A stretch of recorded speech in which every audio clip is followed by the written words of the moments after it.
रोल्पाको यो थबाङ गाउँबाट हार्दिक स्वागत छ। पहिला द्वन्द्वको अवस्थामा साह्रै पछाडि परेको गाविस छ। त्यसपछि अहिलेको सन्दर्भमा हेर्दाखेरि पनि जिल्लाको चाहिँ अत्यन्तै दुर्गम। विकासको प्रतिफल अपेक्षाकृत रूपमा हासिल गर्ने मौका भने अझै पाउन सकिरहेका छैनन्। द्वन्द्वबाट जति यसले फल पाउनुपर्ने हो, उपलब्धि पाउनुपर्ने हो, त्यस्तो खालको उपलब्धि अहिले चाहिँ हुन सकेको छैन। जनयुद्धबाट जनताको गाँस बास कपास स्वास्थ्य शिक्षा सबै कुरा चाहिँ हल हुन्छ भन्ने किसिमले जनता जसरी लागेको थियो त्यो चाहिँ लामो समय द्वन्द्वको पीडा भोगेका थबाङवासीहरू अब फेरि द्वन्द्वमा फर्कन चाहँदैनन्। हाम्रो पिँढी चाहिँ द्वन्द्वतिर चाहिँ जान चाहिँ अलि चाहिँ गाह्रै होला। यो थबाङको विकास भइदियो भने जनता त आफ्नो खुट्टामा आफै उभिन्छ भोलि पर्सि। त्यो भयो भने त त्यतातिर जाने सम्भावना नै हुन्छ।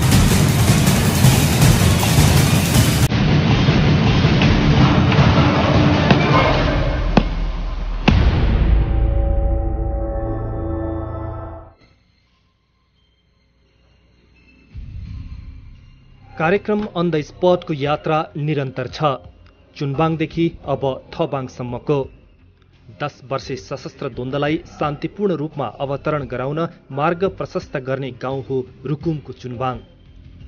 सशस्त्र द्वन्द्व बेलाका भोगाई र त्यही भोगाईको जगमा चुनबाङवासीले देखेका तर अहिलेसम्म अधुरै रहेका सपनाहरूले भरिएका जीवनका अनगिन्ती पाटाहरू निहाल्दै चुनबाङदेखिको हाम्रो यात्रा प्रारम्भ हुन्छ रोल्पाको थबाङतर्फ।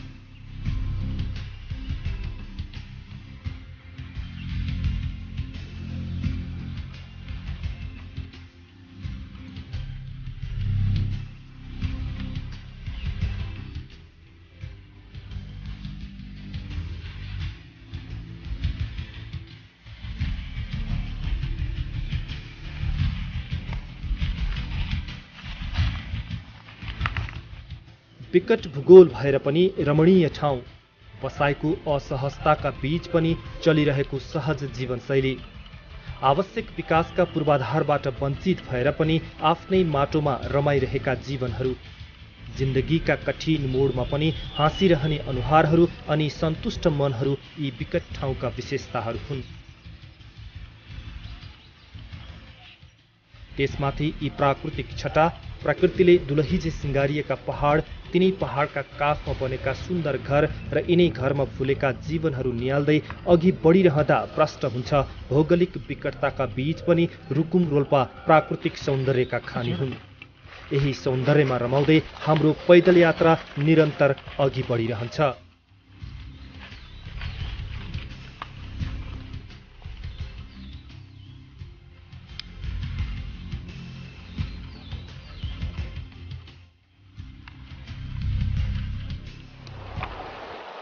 दर्शकवृन्द नमस्कार।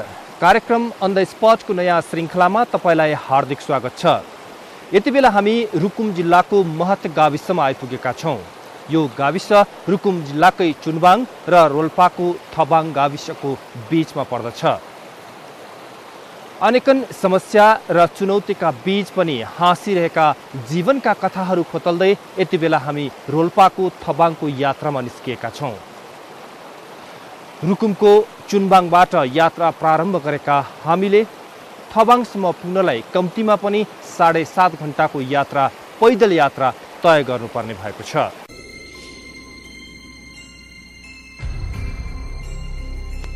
एक दशक अघिसम्म रोल्पा रुकुमका कथा व्यथाहरू सुनि नसक्नुका थिए। 10 वर्षे सशस्त्र द्वन्द्वको उद्गम थलो, त्यसमाथि चुनबाङ, महत, थबाङ जस्ता यी ठाउँहरू त झनै द्वन्द्वको शिखर चर्चामा थिए। द्वन्द्वले राजनीतिक, सांस्कृतिक, सामाजिक र आर्थिक गतिविधिलाई गतिशील र जीवन्त बनाउन सहयोग पुर्याउने मान्यता राखिन्छ। द्वन्द्वपछि यी विकट बस्तीहरूमा पनि चेतनाको स्तर बढेको छ। समाजहरू गतिशील भएका छन्।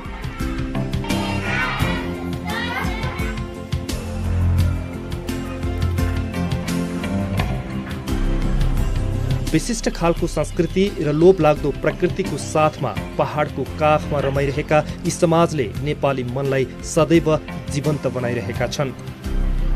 विकट भूगोल भएर पनि होला अपेक्षाकृत रूपमा विकासका पूर्वाधारहरू भने पुग्न सकेका छैनन्। यी पहाडी पाखा पखेराका आफ्नै कथाहरू छन् जसले सङ्घर्षमय जीवनका वास्तविक तथ्यहरू अभिव्यक्त गर्दछन्। पानी पधेरा र लेक बेसीका सुनिरहनु लाग्ने थुप्रै किस्साहरू छन् जसले नेपाली समाज र ग्रामीण परिवेशको वास्तविकता उजागर गर्दछन्। दर्शकवृन्द, रुकुम सदरमुकाम मुसिकोटबाट करिब 8 घण्टाको पैदल यात्रापछि हामी चुन्बाङमा आइपुगेका हौँ र चुन्बाङपछि हामी थबाङको यात्रामा निस्कन्छौँ। यो दूरी पार गर्न पनि हामीलाई उत्तिकै समय लाग्दछ, झन्डै 7-8 घण्टा। यो पैदल यात्राले हामीलाई जति थकी तुल्याउँछ, यहाँको प्राकृतिक सौन्दर्यले त्यति नै आनन्दित बनाउँछ। सँगसँगै यो पैदल यात्राका क्रममा हामीले जीवनका धेरै भोगाईहरूसँग साक्षात्कार गर्ने अवसर समेत पाउँदछौँ। लाग्दछ यहाँका स्थानीयहरूका लागि यही भूगोल प्यारो छ, यिनी पाखा पखेरा आफ्ना छन्। लामो समयसम्म युद्धको चपेटामा परेका यहाँका स्थानीयहरूकै भनाइमा भन्नुपर्दा उनीहरूले शान्तिको अनुभूति गरिरहेका छन्, तर विकासको प्रतिफल अपेक्षाकृत रूपमा हासिल गर्ने मौका भने अझै पाउन सकिरहेका छैनन्।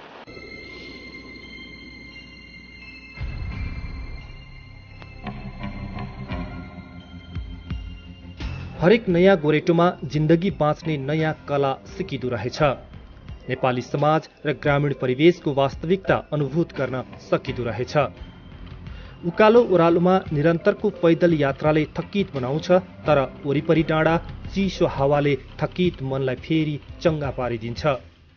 सायद त्यसैले पनि होला उकालोले सास फुलाउँछ तर पाइला रोकिँदैनन्। निरन्तरको यात्रामा अलि ओरैबाट देखिन्छ थबाङ। थबाङलाई 10 वर्षे द्वन्द्वको उद्गम थलो, रोल्पाको पनि इपिसेन्टर भन्ने गरिन्छ, जुन गाउँ पछिल्ला वर्षहरूमा धेरैको गन्तव्य बनिरहेको छ।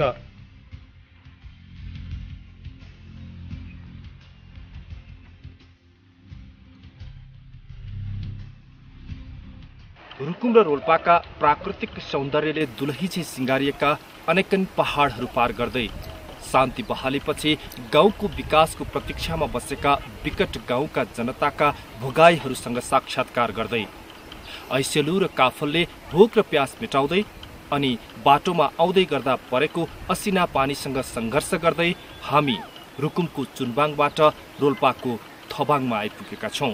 दर्शकवृन्द, कार्यक्रम अन द स्पटको नयाँ श्रृङ्खलामा तपाईलाई रोल्पाको यो थबाङ गाउँबाट हार्दिक स्वागत छ।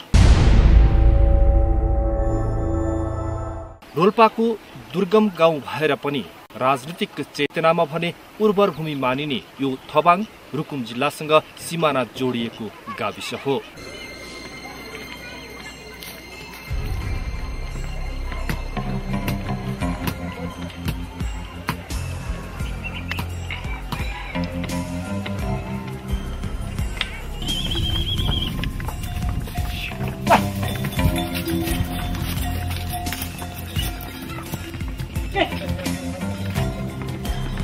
द्वन्द्वले शक्तिको असन्तुलन र कार्यशैलीको गलत प्रवृत्तिलाई सार्वजनिक गरेर समस्या समाधानको मार्गमा अग्रसर गराउँछ। समाज र सामाजिक जीवनलाई जीवन्त राख्न मद्दत पुर्याउँछ। समाजमा शक्ति सन्तुलन कायम राख्न सामाजिक, राजनैतिक र आर्थिक प्रगतिका निम्ति एकता, भाइचारा र शान्तिको मार्ग प्रशस्त गर्ने आधार पनि द्वन्द्वले दिन्छ। यस अर्थमा रोल्पाको थबाङ एउटा ऐतिहासिक गाउँ हो। रोल्पा सदरमुकाम लिबाङबाट 28 कोस टाढा पर्ने थबाङ एउटा गाविस हुनुका साथै एउटा ऐतिहासिक महत्त्वको गाउँ पनि हो। सायद त्यसैले पनि होला पछिल्ला वर्षहरूमा थबाङप्रति धेरैको चासो र जिज्ञासा बढिरहेको छ। कतिपयका लागि अध्ययनको केन्द्र बनिरहेको छ भने कतिपयका लागि आकर्षक गन्तव्य। थबाङवासी त संसारभरका परिवर्तन चाहने जनताको आशा र भरोसाको केन्द्र थबाङ भएको दावी गर्दछन्। थबाङले पनि हरेक विशेष परिस्थितिमा विशेष एकता प्रदर्शन गर्दै सामाजिक रूपान्तरणका लागि भूमिका निर्वाह गर्ने गरेको थबाङवासीको भनाइ छ। थबाङको मुख्य विशेषता भनेको त अब विशेष परिस्थितिमा विशेष खालको एकता जनाउँछ। यहाँ पुरै करिब 99% मगर बस्ती नै हो। खालि म एक्लै मात्रै परिवार मात्रै क्षेत्रीय जाति हो, अरू सबै मगर बस्ती छ। र यहाँको मगर बस्ती चाहिँ एक आपसमा झुमिएर बस्ने, एकअर्कामा सहयोगी भावना हुने, यहाँको मैले अगाडि भने नि विशेष परिस्थितिमा विशेष खालको एकता जनाउँछन्। र अब द्वन्द्वकालमा धेरै क्षति भोग्यो यो थबाङले। करिब भौतिक रूपमा धेरै क्षति भोग्यो र अहिले शहीदहरू करिब 33 जना छन्। द्वन्द्वबाट जति यसले फल पाउनुपर्ने हो, उपलब्धि पाउनुपर्ने हो, त्यस्तो खालको उपलब्धि अहिले चाहिँ हुन सकेको छैन। र द्वन्द्वकालमा त्यतिखेर अब माओवादीबाट प्रभावित भएर यो गाउँसँगै माओवादी नै रह्यो। जे होस् अहिले माओवादीबाट प्रभावित भएको गाउँ भए तापनि अहिले द्वन्द्व समापन भएको छ। अब यो गाउँलाई फेरि पनि आफ्नो इतिहासलाई जोगाइराख्ने, मगर बस्तीको मगर संस्कृति जोगाइराख्ने, अनि यहाँको शिक्षा, स्वास्थ्य, कृषि, पर्यटनको पूर्ण रूपले विकास गरेर यो गाउँलाई मैले भने जस्तै कृषि, स्वास्थ्य, शिक्षा, पर्यटनलाई पूर्ण रूपले विकास गरिरहेका मान्छेहरू सम्पूर्ण रोजगारमा सम्मिलित हुन् र यो गाउँ चाहिँ सुख सम्पन्न बन्न सकोस् भन्नेतिर हामीले लक्ष्य लिएका छौँ। रोल्पाको थबाङ गाविस रुकुम जिल्लाको पूर्वी सिमानासँग जोडिएको छ। यसको पूर्वमा उवा र जेलबाङ, पश्चिम र उत्तरमा रुकुम एवं दक्षिणमा मिरुल गाविस पर्दछ। रोल्पा जिल्लाको नै परिचय दिने थबाङ गाविस ऐतिहासिक, भौगोलिक, सामाजिक, धार्मिक, सांस्कृतिक महत्त्व र विशेषताले भरिपूर्ण छ। मगर जातिको बाहुल्यता रहेको थबाङ गाविसमा करिब 5000 घरधुरी छन्। बाक्लो बस्ती, जोडेर बनाइएका घरहरू अनि विभिन्न कलाकृतिले सजिएका झ्याल ढोकाहरू थबाङका विशेषताहरू हुन्। थबाङ खोला र री खोलाको तीरमा रहेको थबाङले जलजलालाई शिरमा राखेको छ। समुद्री सतहबाट 1810 देखि 3266 मिटर उचाइमा अवस्थित थबाङ पछिल्लो समय आन्तरिक तथा बाह्य पर्यटकहरूको आकर्षक गन्तव्य बनिरहेको छ। माओवादी राजनीति र द्वन्द्वको शिखर चर्चामा रहेको रोल्पाको थबाङलाई देशकै नमुना गाउँ बनाउन विभिन्न कार्यक्रमहरू सुरु गरिएका छन्।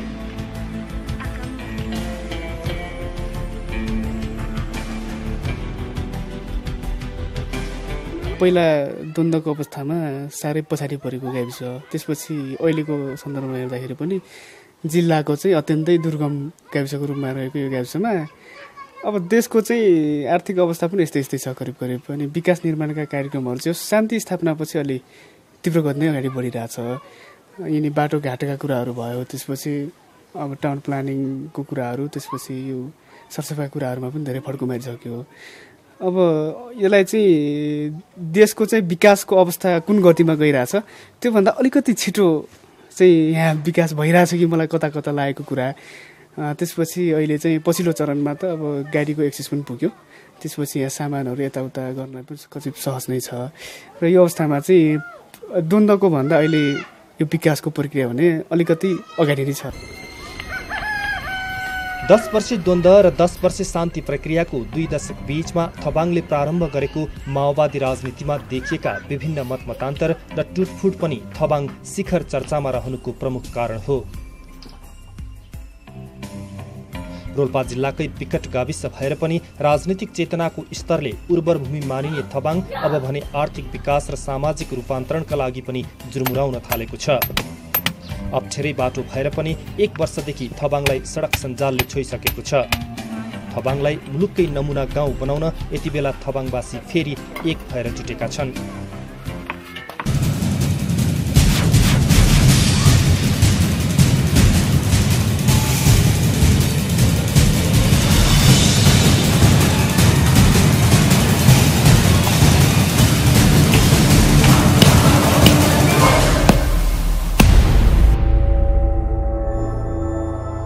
रोल्पा जिल्ला 10 वर्षे सशस्त्र द्वन्द्वको उद्गम थलोको रूपमा चिनिन्थ्यो।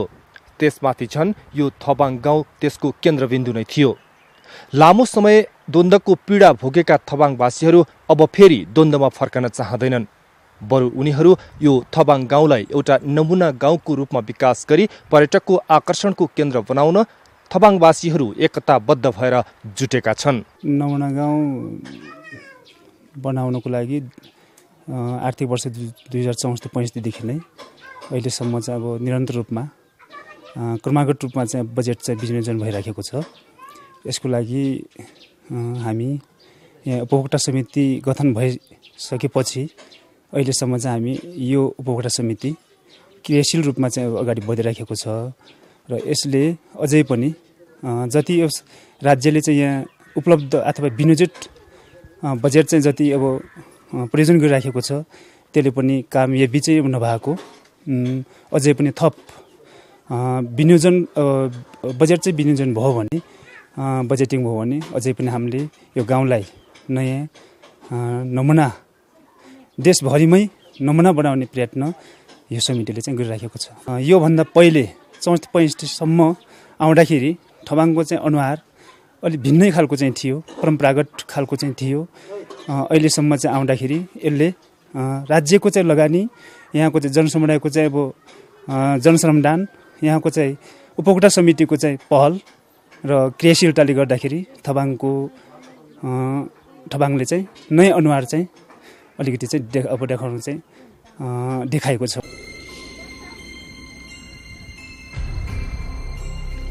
जनयुद्धको नेतृत्व गरेको पार्टी सरकारमा सहभागी भइसक्दा पनि अपेक्षा गरिए अनुसार जनताका आधारभूत कुराहरूको समेत ग्यारेन्टी गर्न नसकेको भन्दै थबाङवासीले दुखेसो भने पुग्छन्।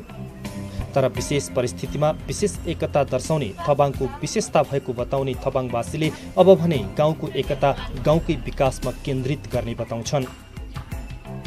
शान्ति प्रक्रियातिर गइसकेपछि त्यसबाट अब हुन त जनताले जे चाहेको थियो भन्नाले हामीले जे चाहेका थियौँ त्यो त भएन है, त्यो त पुरा हुँदै भएन।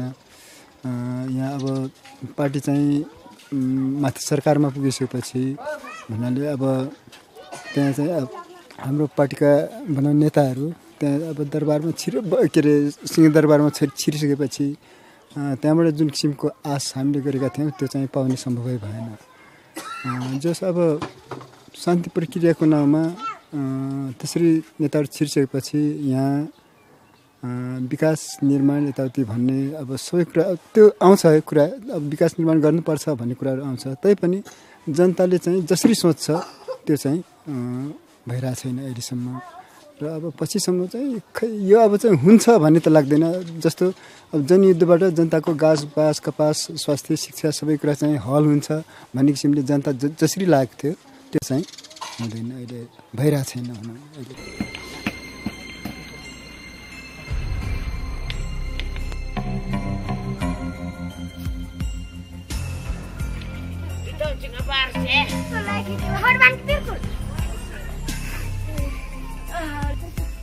दस वर्षे सशस्त्र द्वन्द्वको आधार इलाका पनि हो थबाङ। थबाङवासीले भने चाहिँ 10 वर्षे द्वन्द्वले मुलुकमा परिवर्तन ल्याउन महत्त्वपूर्ण भूमिका खेलेको छ। द्वन्द्वशास्त्रीहरू भन्छन् कुनै पनि द्वन्द्व सदाका लागि समाप्त हुँदैन, यसको प्रकृति वा स्वरूप रूपान्तरित मात्र हुन्छ। तर बेलैमा समस्या समाधान गर्ने प्रयास गरेमा यो चक्र तोडिन सक्छ। थबाङले 10 वर्षे द्वन्द्वको पीडा अझै भुल्न सकेको छैन। त्यसैले थबाङवासी फेरि द्वन्द्वमा फर्कन चाहँदैनन्। तर थबाङ जस्ता मुलुकका विकट गाउँहरूमा राज्यको ध्यान केन्द्रित हुनै पर्ने उनीहरूको बुझाइ छ। हामीले यहाँ स्थानीय रूपमा यहाँका जनताहरू सकेसम्म हामी चाहिँ एक रूपले कसरी चाहिँ यो समाजको विकास गर्न सकिन्छ, यो गाउँको कसरी विकास गर्न सकिन्छ, हामी चाहिँ द्वन्द्व होइन, हामी द्वन्द्वमा फर्कन चाहन्नौँ। हामी जति सक्छौँ हामी चाहिँ यो समाजलाई यो गाउँलाई कसरी अगाडि बढाउने त्यसमा चाहिँ हामी सबैको चाहना त्यो छ र सबै मान्छेले हामी त्यसरी नै सोचिराखेका छौँ। त्यो राज्यले हेर्ने दृष्टिकोण, यहाँका चाहिँ नेताहरूले हेर्ने दृष्टिकोणमा फरक पर्ने कुराहरू हो। उनीहरूले चाहिँ यो समाजको लागि, यो गाउँको लागि, थबाङको लागि केही गर्नुपर्छ भनेर चाहिँ त्यसरी हेर्यो भने यो थबाङको विकास भइदियो भने जनता त आफ्नो खुट्टामा आफै उभिन्छ भोलि पर्सि। त्यो भयो भने त त्यतातिर जाने सम्भावना नै हुन्छ। चाहिँ हाम्रो पिँढी चाहिँ द्वन्द्वतिर चाहिँ जान चाहिँ अलि चाहिँ गाह्रै होला, द्वन्द्व चाहिँ मा फस्न चाहिँ अलि चाहिँ गाह्रै होला। र पछि चाहिँ भन्न सकिन्न अब पछिको पिँढीले चाहिँ अब के गर्छ। तर हामीले त भोगेछौँ द्वन्द्वको चाहिँ पीडा यस्तो हुन्छ भनेर। द्वन्द्वले चाहिँ हाम्रो चाहिँ जनजीवनलाई नै हाम्रो थबाङको चाहिँ मात्र नभएर देशलाई नै चाहिँ एउटा अस्तव्यस्तको अवस्थामा पुर्याएको अवस्था हामीले चाहिँ देखिरहेका छौँ। त्यसैले द्वन्द्वमा फस्न चाहिँ अलिक गाह्रै छ। हामी युवा यहाँका चाहिँ अब बुद्धिजीवी राजनीतिक दलले चाहिँ हामीले सगुडो प्रयास गरिरहेका छौँ हाम्रो थबाङको लागि। थबाङलाई चाहिँ थबाङ र जलजलालाई चाहिँ एउटा प्र्याक्टिकल स्थलको रूपमा हामीले चाहिँ अगाडि ल्याउनुपर्छ र जसरी हुन्छ यसको विकासको लागि कदम चाल्नुपर्छ भन्ने एउटा एकमत नै छ। र किन अब भने पर्यटकीय स्थलको रूपमा चाहिँ अब स्थापित भयो भने यहाँका चाहिँ बेरोजगार युवाहरूले चाहिँ केही हदसम्म पनि रोजगार पाउँछन् कि।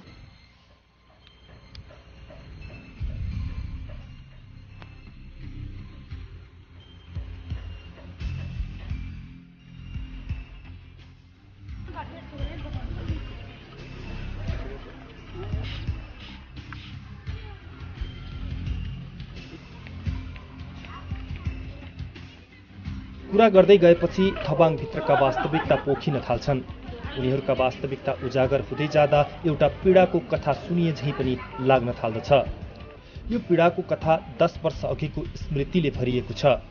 तर अब भने उनीहरू त्यो स्मृति मानसपटलबाट सदाका लागि मेट्न चाहन्छन्। त्यसका लागि थबाङलाई मुलुकै नमुना गाउँ बनाउने थबाङवासीको अभियानलाई राज्यले पनि साथ दिनुपर्ने उनीहरूको भनाइ छ। दर्शकवृन्द, रोल्पाको यो भूगोलभित्रको वास्तविकता अनि यो वास्तविकतालाई आत्मसात गर्दै फुलेका अनगिन्ती जीवनका अतीतका भोगाई र भविष्यका सपनाहरूसँग यो यात्राका क्रममा राम्रैसँग साक्षात्कार गर्ने अवसर पाइयो। 10 वर्ष अघिको सशस्त्र द्वन्द्वको जगमा भोगेको स्थानीयको भोगाई जति कहाली लाग्दो छ, उनीहरूले देखेको सपना त्यत्तिकै उत्साहप्रद छ। तर 10 वर्ष अघि देखेको उनीहरूको सपना स्थानीयकै शब्दमा अझै पनि अधुरै छन्। चाहे त्यो आफ्नो गाउँको मुहार फेर्ने सन्दर्भमा होस्, चाहे समग्र देशको विकास निर्माणमा नै किन नहोस्। गाउँको विकास हुन नसक्नुमा स्थानीयले भौगोलिक विकटतालाई पनि दोष दिन्छन्। सँगसँगै उनीहरूका आँखामा सरकार र राजनीतिक नेतृत्व पनि निर्दोष बन्न भने सकिरहेका छैनन्। 10 वर्षे सशस्त्र द्वन्द्वका बेला आधारभूमिका रूपमा रहेको रोल्पा र रुकुमका जनताको अलि बढी गुनासो एकीकृत नेकपा माओवादीप्रति रहेको छ। शान्ति प्रक्रिया सुरु भएको 10 वर्षपछि हामी यहाँका विकट गाउँमा घुम्दा देखेको वास्तविक सत्य पनि हो यो। दर्शकवृन्द, आजलाई कार्यक्रम अन द स्पट यति नै। अर्को साता फेरि कार्यक्रम अन द स्पटको नयाँ श्रृङ्खला लिएर तपाईँ समक्ष उपस्थित हुनेछौँ। त्यतिन्जेलसम्मका लागि हामी सबैलाई बिदा दिनुहोस्। नमस्कार।